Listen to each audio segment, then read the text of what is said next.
Our next guest came to Vancouver and got his first job in a restaurant. But his real passion was Shakespeare and theater, proving once again that vital link between acting and waitering.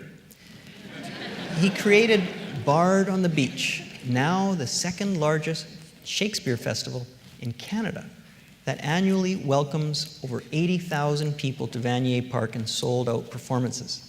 With their beautiful new theater tents, they can now accommodate over 100,000. I hope you will participate. Please welcome someone who brings the magic of live theater to Vancouver, Christopher Gaze. Thank you. Thank you very much, Sam. It was lovely to be here, and it's lovely to stand in the center of this stage again. Done a few plays here over the years. It's lovely to be back. And such a forum as this. These are exciting times for Shakespeare in the world, and those of us that produce Shakespeare, those of us that love Shakespeare and are connected in some way. We've just celebrated on April 23rd the 450th anniversary of his birth, and in 2 years' time, the 400th anniversary of his death. So it's all good opportunity for us to market Shakespeare and to recognize and thank his massive contribution to the world in all possible ways. It is astonishing, is it not, since you leapt out of bed this morning, that you, whether you know it, whether you like it or not, you've been quoting Shakespeare. If you cannot understand my argument and declare it's Greek to me, you are quoting Shakespeare. If you claim to be more sinned against than sinning, you're quoting Shakespeare. If you recall your salad days, you're quoting Shakespeare.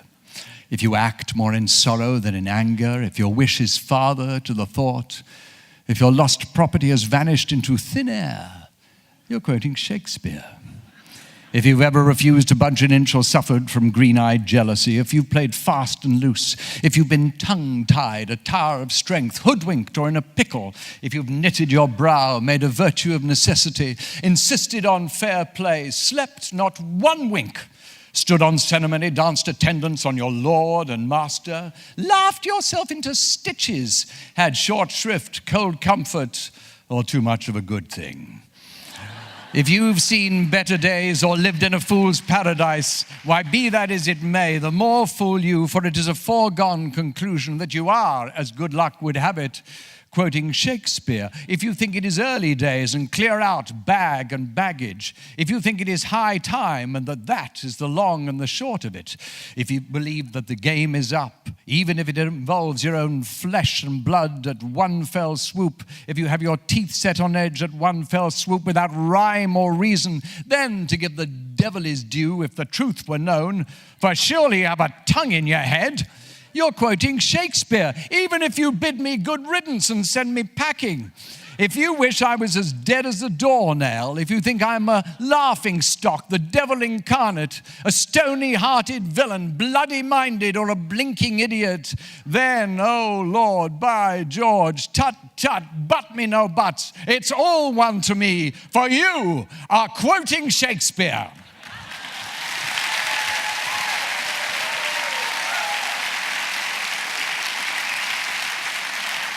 Thank you. So it is astonishing, is it not, how much it's embedded in our lives. And it's a lovely time. I'm going to segue into something exquisite because so much of our lives are all about love, are they not? If we don't have love, we have nothing. And so Shakespeare had all sorts of glorious words for this, as you know. And this little sonnet, and he wrote about 150 of them, really expresses love wholly and completely. It's a beautiful little sonnet to do perhaps on birthdays, sitting on the side of the bed and wanting to say something beautiful to someone you think is beautiful, or at celebrations of life. it says it all. And in it, curiously, the last two lines, if this be error and upon me proved, I never writ, nor no man ever loved.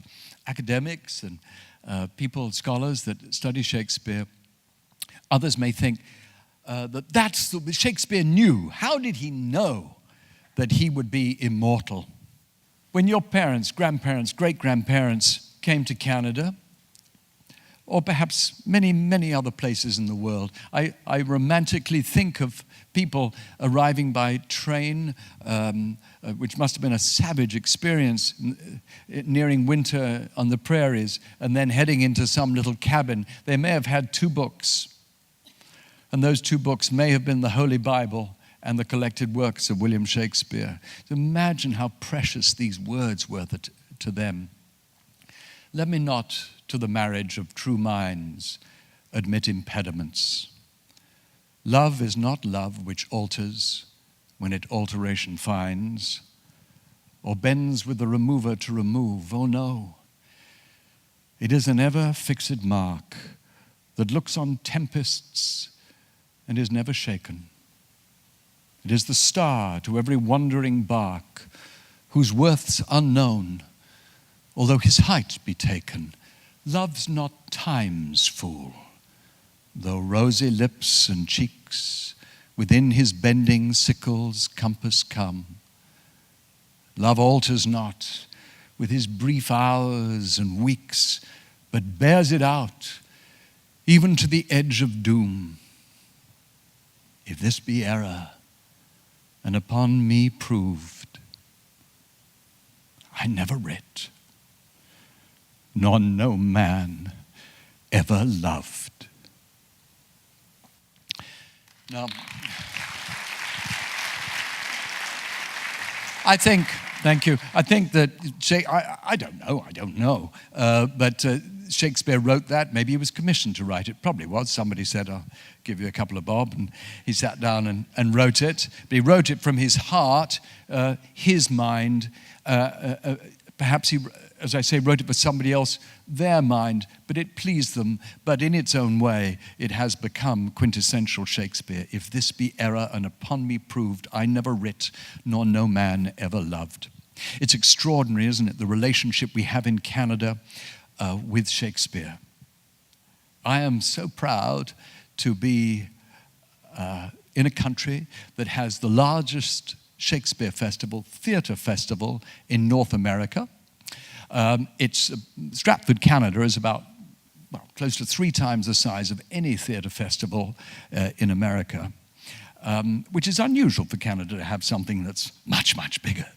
But it's something to be proud of, and it says something about us as Canadians, and it says something about us in Vancouver, that we accepted a Shakespeare festival, that we have fed it, we've nourished it, we've cherished it, we've nurtured it, and we've done that together.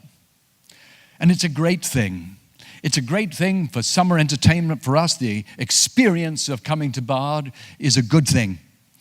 But even better than that is the opportunity that we have given our children. And the fact that tens of thousands of them, their first experience of Shakespeare, yes, in the classroom, but then they're able to come to Bard and see it in action. High quality performances. And some of them, not all of them, but some of them will fall in love with it.